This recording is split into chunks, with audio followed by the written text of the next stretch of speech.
Welcome to the Lost Signals Reviews, the American Film Institute's Top 100, where we critique the supposed 100 greatest American movies of all time. Join us as we decide if they're worthy of the Mott's Top 100. Or Mott's. Hello and welcome to the Lost Signals Reviews, the AFI Top 100. Tonight we are discussing the emotionally devastating film Schindler's List.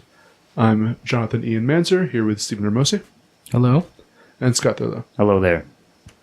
Alright, so Scott, you have I wouldn't say funny log line, but a log line nonetheless. Yeah, well, so again, because of the nature of this movie, yes, I wanted to bring some bit of levity perhaps to it, so I've come up with The Wolf of World War II.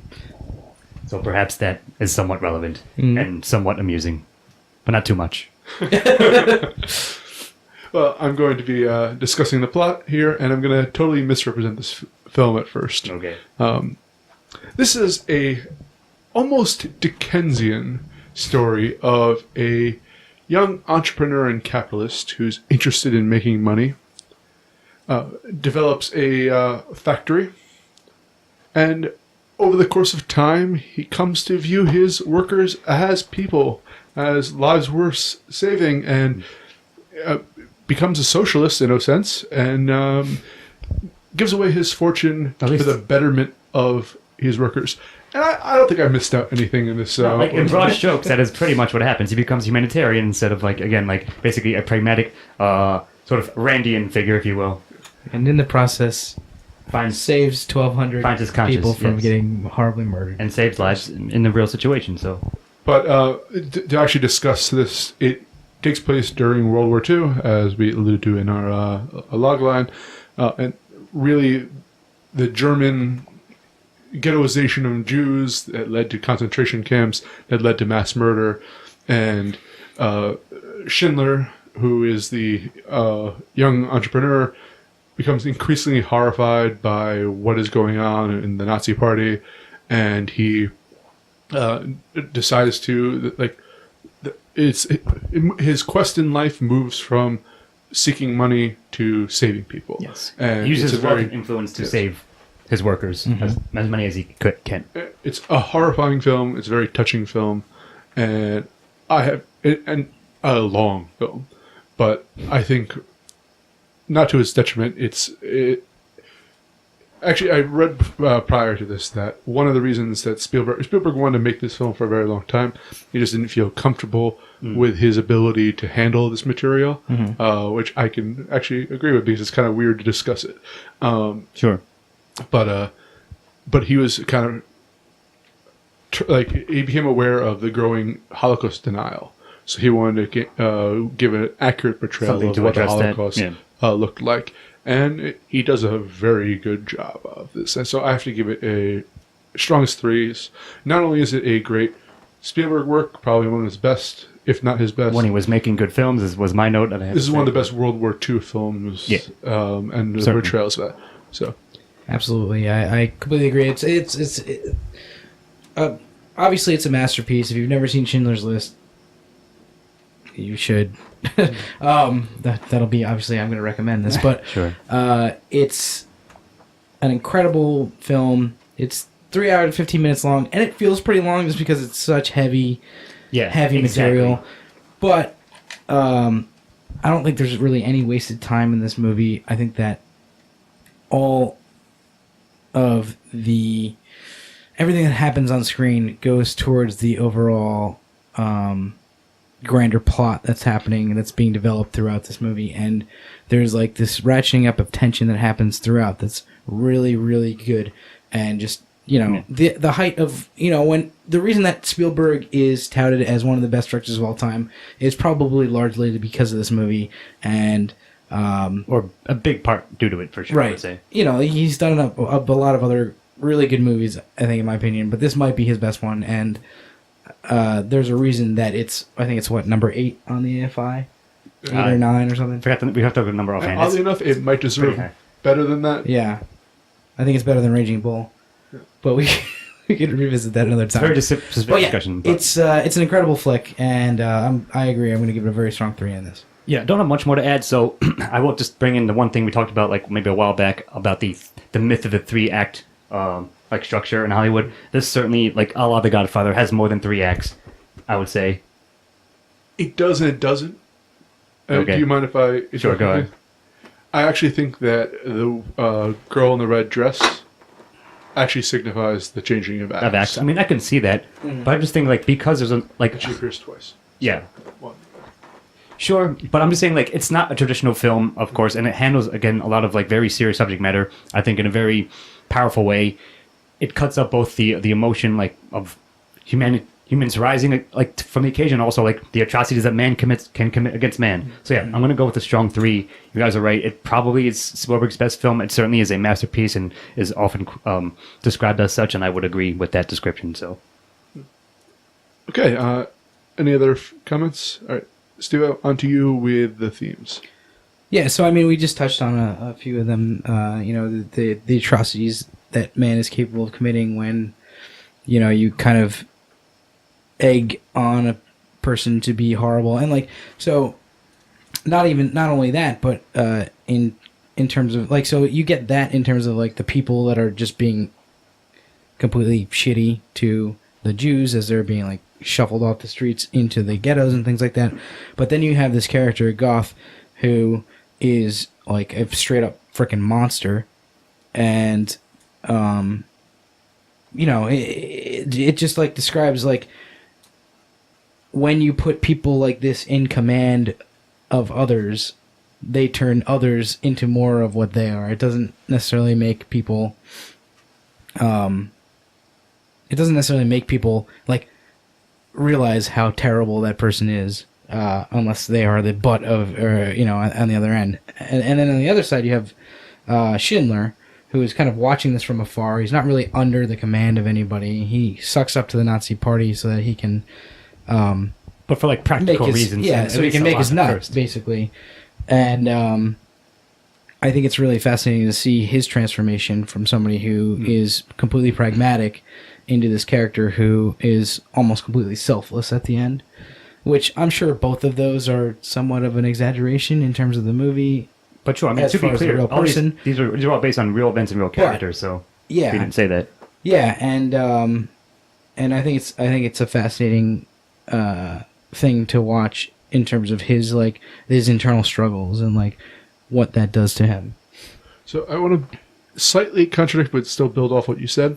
Sure. So I think that basically the 3 major characters that you deal with here. Mm-hmm. You have Schindler, who is the protagonist of this work, and he has on one side Goethe and on the other side Stern.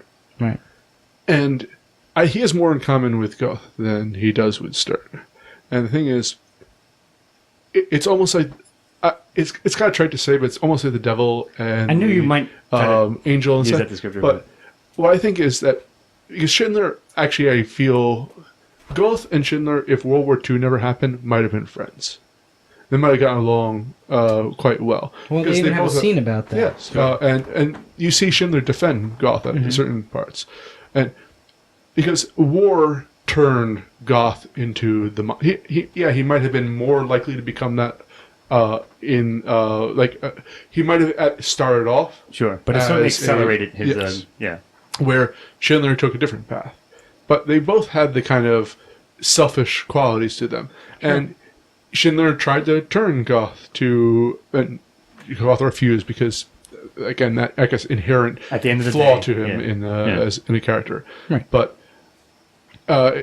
you have Stern in his Gandhi-like. Bonus points because he's played by Ben Kingsley. Exactly. Exactly that point I made. Nice. Who is dealing with. He's likely the smartest character in this work, who is playing by he keeps playing by the rules dealt him by war. And again, he might always have been a kind of timid bookkeeper, regardless of the war came or not, but the war made him into a heroic figure. Exactly. And it's an interesting discussion of how war transforms people, how one man can be transformed by others or break away from that. And I think that's really what the discussion here is, like how war shapes people. I mean, I largely agree with that. I think you laid out a lot of things that I might have said. Just that, of course, it's framed through World War II. So perhaps, like you said, Sybil and you, Steve. Sorry, but what you said, Steve, man's inhumanity in man. That's probably like the biggest example, at least in recent history. Right. So I think at the end of the day, you're right. Like it's when conflict enters your life, like what do you do to respond to it? And when, like, again, atrocities and tragedies are happening around you, what do you do to respond to that? And sort of like shows you who you are and how you might grow, again, in response to these kinds of things that are often pretty unpleasant and pretty awful. Yeah, I mean, I was going to kind of talk about what you were saying. I think we're kind of like seeing the same thing slightly differently in terms of like, so you're saying that war turns people into, like, war made Goth into like this monster, and war by circumstance made Schindler into, like, at least to some extent, the like kind of the guy he is, because they both start off as like these kind of selfish characters. They have, as you said, they have much more in common than Stern and Schindler, but obviously by the end of the movie, Schindler and Stern are very close, whereas, you know, he despises Goth for what he's done. But I think, like, the way that I view it is that war actually doesn't allow you to hide behind, like, the pleasantries of society. It kind of brings out the what you are in the dark. Yeah, the elemental nature of your personality, right? So it's like Goth was always this piece of shit, and he was always able to hide behind pleasantries before, and that's why Schindler defends him until Stern says he likes, you know, Schindler's like, he likes dancing or whatever he's talking about, and then he like trails off, and Stern says he likes killing, and he's like, well, you don't, like, he does that because he has to, and then he describes him going through and killing every other person in like this line, and you know, I think that's the scene where for me, like, Spielberg is trying to bring out the point that this is what happens when everything is stripped away except for who you really are. When you do something like that, like when you have a story about you that is like you just went through and killed every other person because you actually view them as less than human or whatever, you know, like things like that. But I can see where you're coming from as well. I can see kind of both sides of this, but that's the way that I kind of looked at it. I think they're both applicable because I think the movie addresses like both sides of the coin, if you will, but in a very strong way. So I think the fact that you guys both sort of got like one, like, angle A, angle B out of it, but I think they're both sort of intertwined as a whole, regardless. It's a debate of nature versus nurture. Yeah. Right. Yeah. Then we came on the different sides of it. Yeah. But that's a huge theme that certainly, like I said, it addresses that through the lens of what was happening in Germany and Poland in World War II. Mm-hmm. So, also, what I learned from this film is that we never actually needed to invade Germany. We just needed to bribe the hell out of all of them, because every single the whole army would have fallen apart. Isn't that like every dictatorship, like corrupt dictatorship? But anyway, I think we're all giving themes a pretty strong one because it addresses all this stuff and like other things too. But I think certainly those are like the very broad, big ones. Oh yeah. And again, you have to mention this. It's also about the Holocaust. Yes. Yeah. And about what people endured through that, for sure. Yeah. And it's very unflinching about it, but again, I think it's the thing that needs to, like, in a sense, like, we shouldn't forget it. And it while it's unflinching and visceral, like, this is pretty much what happened. In fact, a lot worse happened in real life. But it's very close to it. It sticks at least to the reality pretty closely. So one last thing, and I think it's very, because it goes back to one of the motives that Steven Spielberg had for making this film. When there's a bunch of women in one of the barracks discussing gas chambers. And they're like, that doesn't happen. Stop scaring the children. Yeah, like, no, and all the kind of misinformation, or what should be viewed as misinformation didn't turn out to be so. Right. Like, it was that bad. For sure. And I thought that was, to me, a very powerful scene. Yeah. Yeah, I agree. Oh, and actually, while we're on it, because we'll be screamed off the internet if we don't at least mention this, what do you guys think the girl with the red dress means? Well, I was going to wait for that in style, but I guess we can bring it up here. Go ahead. What do you think it means? You first. You know what? Like I said, I probably read this at some point, but I kind of avoided it like at all costs. I know there's like a ton of theories out there as to like what the theme behind that is, or like what the meaning behind having that splash of color in there is. And you said you think it signaled the between scenes, but surely it has something deeper than that. I have another interpretation for it, but if you'd like to go first. I don't know. I just think it's supposed to be like the kind of like innocence of a nation, like, and just brought to the forefront. But like, there's got to be more than that. Like, I just haven't really gone deeply into it in like thinking about it. But so, if you may, here's my interpretation of it. And again, I haven't read anything about what it means. But this is just what you see her at both times through the point of view, or not the point of view, but like when you're following Oscar, viewed by Oscar, and it seems to be the first one on the ridge during the ghetto cleansing. It's what he's focused on. It's what he sees. You're seeing chaos all around you, but this is the point. Like, as a film, you're like, but he's watching this atrocity, and this is the thing that captures his attention, and it's meant to capture your attention too as a movie viewer. As this is his focal point, and then the reminder of he doesn't see the fate, and she turns out to escape. But then he sees her later on. Yeah, in perhaps one of the more traumatic moments of when they're burning all the bodies. And again, is what he sees. It's the focal point, and it's him. And again, it's the moments that change his perspective. Actually, on what's happening. That's what I was going to say. In events. And again, this is why I feel their act breaks, because it's his loss of innocence as well as hers. It goes along with it. So like this film does a lot of things. Again, this is sort of in style, but since you brought it up, there's a lot of like parallels. Like you'll see scenes of like the Germans partying, and then the ghetto is getting worse, and like more and more atrocities are being inflicted upon like the Jewish sector. So I've seen some things about like what does the girl in the red dress mean, but not a lot. But I'm mostly on board. Was going to say in a version of what you just said is that it's Schindler's like viewpoint, or Schindler's sort of crux of how he finally sees what's actually happening, and how it impacts him, and what he decides to do about it afterwards, and then the consequences of it. So I think I'm largely on board, like with what you said. That's like my interpretation of what it means. Surely, like you said, there might be others, and maybe like it's there vague enough for a reason that you can get all these interpretations out of it. But yeah, I mean, I think that's a really good point. Is like those are the the points where his mind is changed somewhat, right? Like or like it affects him enough, or like it's at least supposed to be like that aha moment, like that things click moment for him.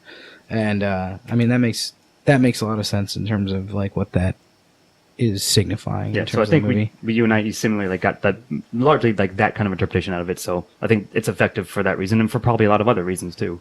Yeah. But to answer your question, Steve-O, that's what I'm going to go with. Yeah. Theme's still a very strong one for this movie. Yeah, theme's one's all around.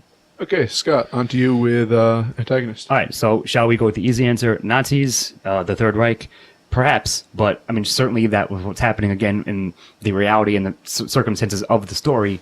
But I think it's funny because, like, not ha-ha funny, if you will, but interesting that we basically said in themes just now what war does to you. So war is certainly the driving force for, like, a lot of these characters. It's what Oscar, like, he sees that, oh, there's money to be made because a war is coming on. That's, like, the first thing that happens. Mm-hmm. Like, that's a setup for, like, when he was, like, his sort of, like, purely pragmatic capitalist in a sense, right? So like then we see how Goethe is what he's doing in the war, and what it's bringing on to other people, both the German Nazi members and also like the Jews themselves, of course, in like very diametrically opposed ways. So I think like perhaps like again human aggression as filtered through the Nazism of World War II, of the National Socialist Army, like that's my big thing. I think to me like you can go a lot of like tendrils off of that, but. See, I can't say it's the Nazis to a certain extent, at least to Schindler, because he is a Nazi. He is a part of the party, and sort of like by default, of course. Well, we'll say like he's not a Nazi in a sense, I mean, no, he definitely is a Nazi. Yeah. In fact, he's hunted down by the Soviets at the end for being such. Mm-hmm. True, I suppose. The thing is, there's a point where his perspective of war and what the party at large is doing split. But I think that it's almost then the Nazis are never their actions are causing him antagonism, but they directly are friendly.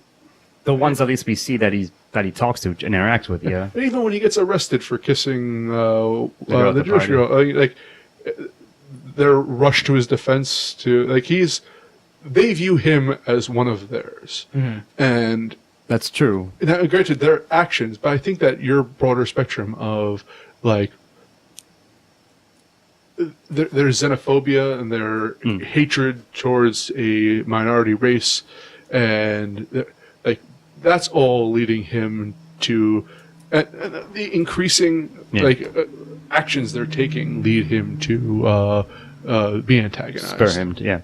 I mean, that's well said. That's kind of what I was getting at. So, I see even Goth himself as more of a antagonist than the Nazi Party, at least in terms of characters, because for sure. His vileness and like his repugnancy, by the end is basically what turns Schindler from a pragmatic person who just wants to use Jewish people. Like, granted, like beginning of this movie, he's not a good person. He wants to use Jewish people who have been kicked out of their homes for slave labor, and he does for the entire movie. Well, cheap labor at least. They don't get paid. They get paid in. No, they don't. Their money that they're getting paid goes to the Nazi Party. That was part of the. You're right. Fair enough. Anyway, the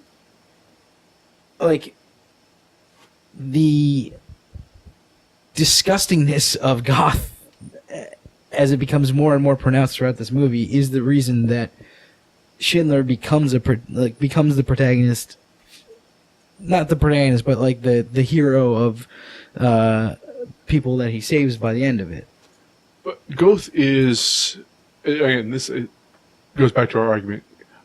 I feel is all of his disgusting acts in there, like for instance, when they have to burn people alive and burn all the bodies, he views that as an inconvenience. It's not him saying, "Let's burn all these people." Yeah, it's him. It's like passed down. It's like I'm only following orders, right? Exactly. But the thing is, you get to actually see throughout this entire movie the orders being passed down, and him and Schindler having to navigate the bureaucracy in order to either get his labor or circumvent it somehow, or save people. Yeah.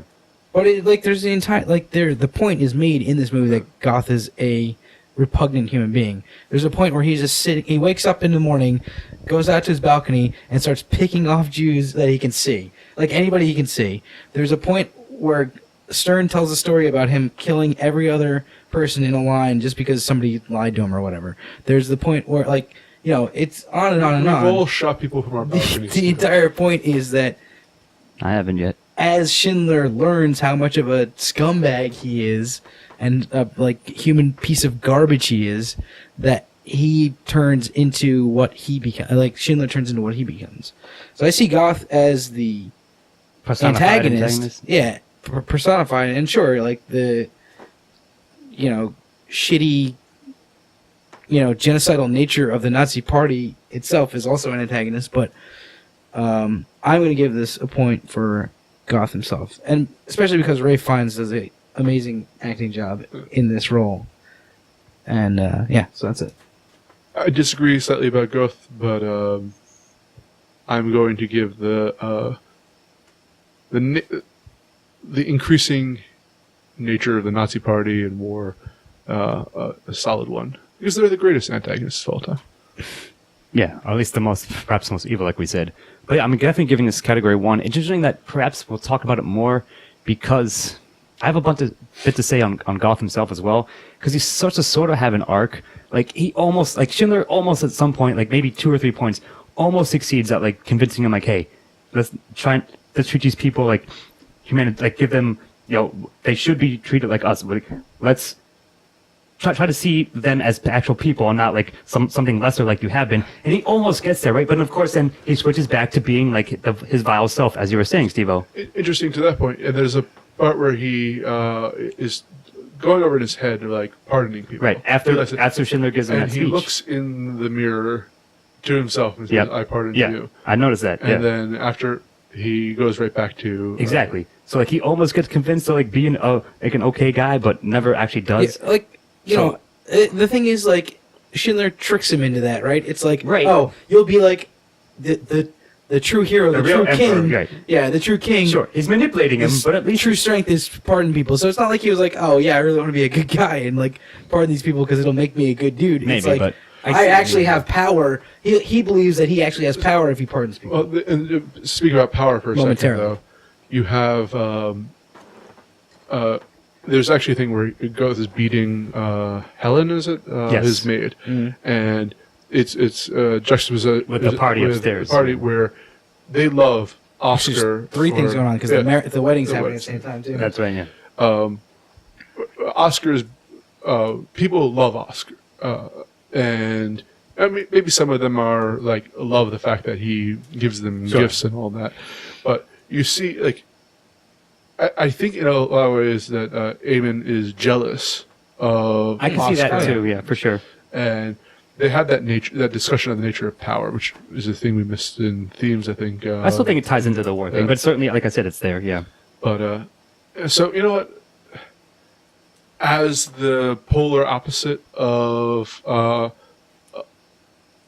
Oscar in this thing, I'll give him a 1. Yeah, I'll both give Goethe and like again like the broader abstract terms that the movie addresses and encompasses a 1 as well for antagonist. Right. 1's there. Okay, and we're on to me with protagonist. So I'm going to. There could be 2 protagonists here, whether you want to include Stern or not. I'm going to. Watching the progression of Schindler over the course of this movie is such a well-told story. Yes. And I would say I'd actually make him alone as the protagonist here. And I think that's what I'm going to do too. Yeah. Go on. And Stern as more of his kind of like a mentor / He's his trusted assistant, like his right-hand man. Yeah, but if we go to the Campbellian of the older like person who instructs the hero in the ways of being a hero, yeah. He plays that role. And so, yeah, Oskar Schindler, it's such a great character, and this is a story that is very touching and should be told over what breaking from the ranks of evil, even though you don't want to believe it for a while. Yeah. To sacrifice everything to save people. It's a touching story. No, I mean, absolutely agree. So Liam Neeson does a great job. Of course, he's pretty amazing in the role, and yeah, like it's like you said, it's really well handled. He has a huge arc, and like you said, I like that you brought up Campbell because that certainly is the case. I would say that Stern is probably like the most important secondary character, but certainly Oskar Schindler is our protagonist. We follow, it starts off on him immediately, and we follow like again his struggles, his decisions, and his it's a change he has of consciousness essentially throughout. So yeah. It's just a phenomenal portrayal and a phenomenally written character, adapted again from a real life person, but still portrayed on screen very excellently. I completely agree. I don't have too much more to say, but Schindler just the way that Neeson plays his character and the way that it's written is so really well done. The character arc from start to finish is phenomenal, and it's done in this with the backdrop of. In the backdrop of like Nazi Poland for most of it, and occupied Poland, yeah, Czechoslovakia at the end of it. That's right. But it's just so well done and just really gripping. An awesome arc. So yeah, I'm gonna give it a 1, strong 1, and we'll leave it at that. All right. Steven, on to you with supporting. All right. Speaking of, right, go on. Itzhak Stern, yeah, amazing, played by Ben Kingsley. The great knocked Ben. Knocked it out of the park. I actually liked most, if not all, of the secondary characters in this movie. You had Helen Hirsch, who has her own little story as the maid to Goethe, And then there's just like a whole bunch of other characters who I don't remember any of their names because there's a bunch of them. There's probably like a dozen of them or so. They're all just like really slices of life, like before and like throughout the Nazi occupation of Poland and like beyond. And it's really fascinating to see, you know, all these people with their lives turned upside down, like beginning complaining, and then like going through and having to deal with these horrible like things, and the, you know, any survivors, people that survived, like just pushing on and getting through life. And I think they all did a really good job, and you know, it was really well directed.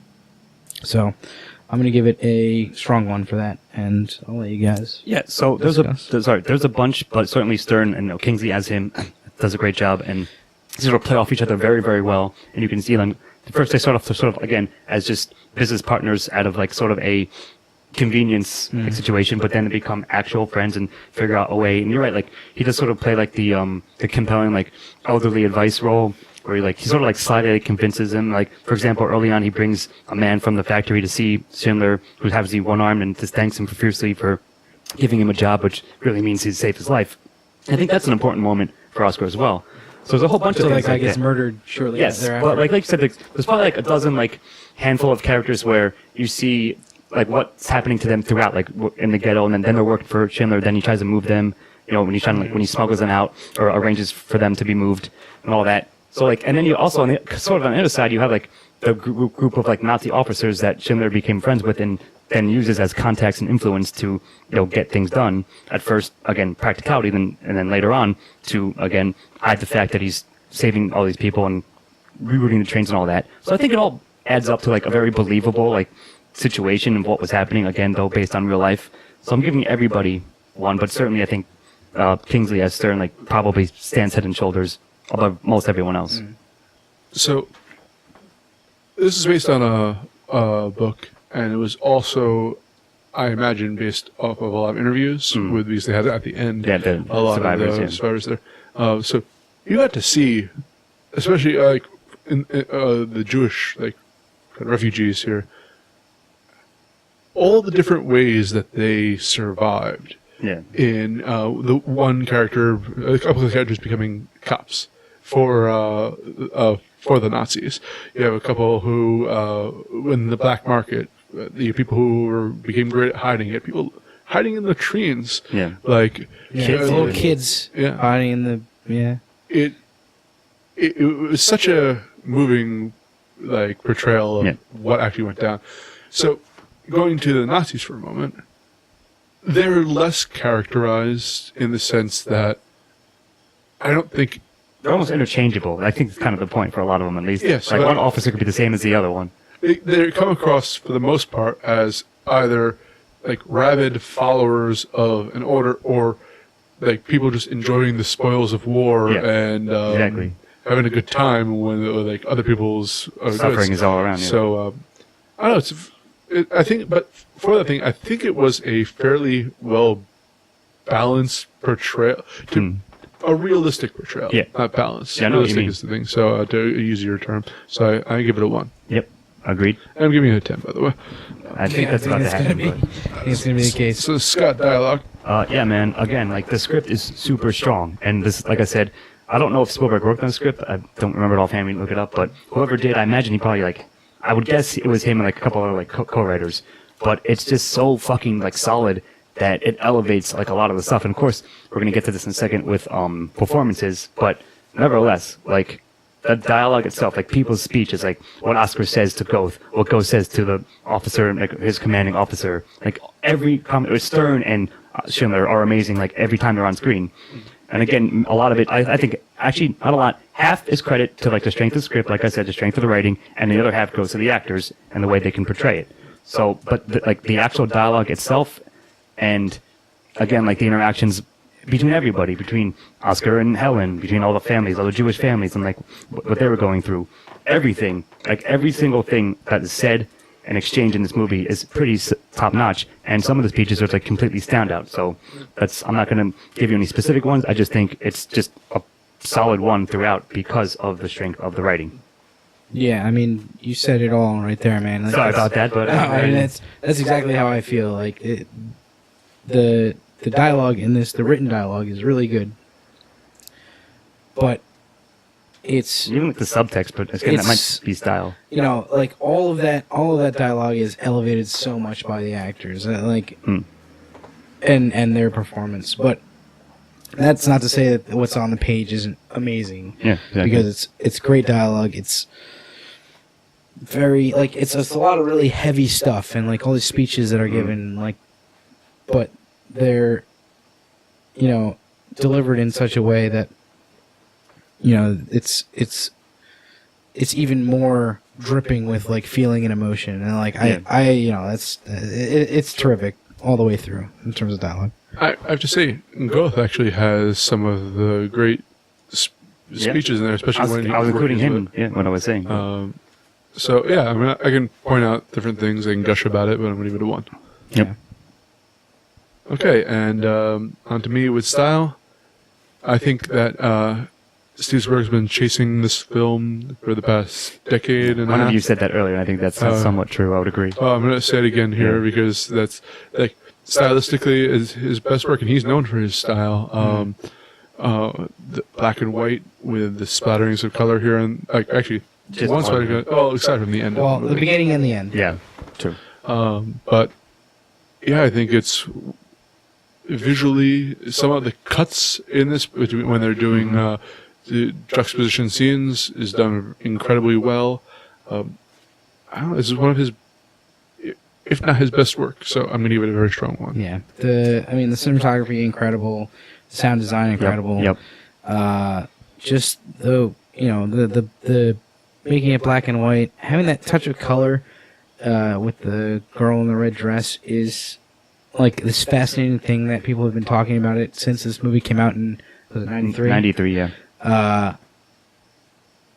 There's just so much about this movie that were immediately and obviously like going to be cultural touchstones forever, in terms of film. And yeah, I mean, it's known to this day for a reason. Like if you see something about this, it's gonna mention the girl in the red dress, or it's gonna have that like little thing that really set this movie apart. And like I forget what else was up for Best Picture in 93 or 94, but I would have felt really bad if I was a director up against Spielberg this year for Best Picture. Yeah, you know what I mean? Sure. I mean, yeah, man, you guys said, again, a lot of it, it's a masterpiece, absolutely, and probably Spielberg at his height, I would say. Like, he kind of went downhill a little bit after that. Like, I was going to say, like, again, to bring some levity, the difference between this movie and Bridge of Spies is fucking night and day. Like, it's ridiculous. So, Schindler's List, yes, is a masterpiece of style in all, like, various angles and fronts. So, I can't say much more. You guys covered it. Yeah, 1. Yeah. Let's do a recommendation. Yes. I would like that sounds somewhat reluctant. I would like for you to watch this movie. Set aside 3.5 hours someday. Yeah, it's a little less. 3:15. 3:15. Just in case you have to go pee or get snacks or something. Mm-hmm. It's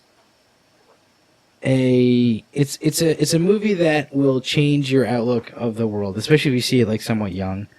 And you can't say that all that often about a lot of movies. But this is something that if you watch it with open eyes, it'll change the way that you view certain things about the world. And I'm always for stuff like that. I think that this is a terrific movie. Go check it out. Yeah, like you said, it's a cultural touchstone. It's on high on the list, and perhaps should be even higher for a very good reason. And yes, I do recommend it. It's been a while since I saw it. I believe the first time I saw it all the way through was like in a very early like film class. So it's not like I was somewhat reluctantly looking like to do this review because like while it can be uplifting, it's also a lot of like depressing stuff that was actually happened. But nevertheless, as a film, as a cultural property, yes, I recommend it. It stands, and Schindler's needs to be seen, and see it if you haven't. And I think it's top 10 movie of all time. So Agreed. I'm going to give it a firm recommendation. If our gushing review of it did not sway you, it still let the stands. movie sway you. Yeah. Yeah, good. That's well said. I don't think we can say anything better than that. Okay. Well, it's 10s all around. We gave this a perfect score. Yes, Yes, Steven. it is. It is perfect. Before you even ask. Yep. Agreed. All right. All right. Hold on. So if you don't know what the hell that was, normally if we all give a movie 10s, I ask, do you think it actually deserves a 10 out of 10? So Ian and I preemptively answered there. And yes, we all think it does. Mm-hmm. So I'm Jonathan Ian Manser, and I'm looking forward to the movie of the future, which involves a Israeli person helping Palestinians escape from the Gaza prison. Stephen Mosley? Current politics. Goodbye. I'm not going to comment on current politics. Scapula. Nazi punks, fuck off. Editing and engineering by Stephen Hermosi. Music by Christopher Morgan. Check us out on YouTube and iTunes for the shows, and on Facebook and Twitter for updates.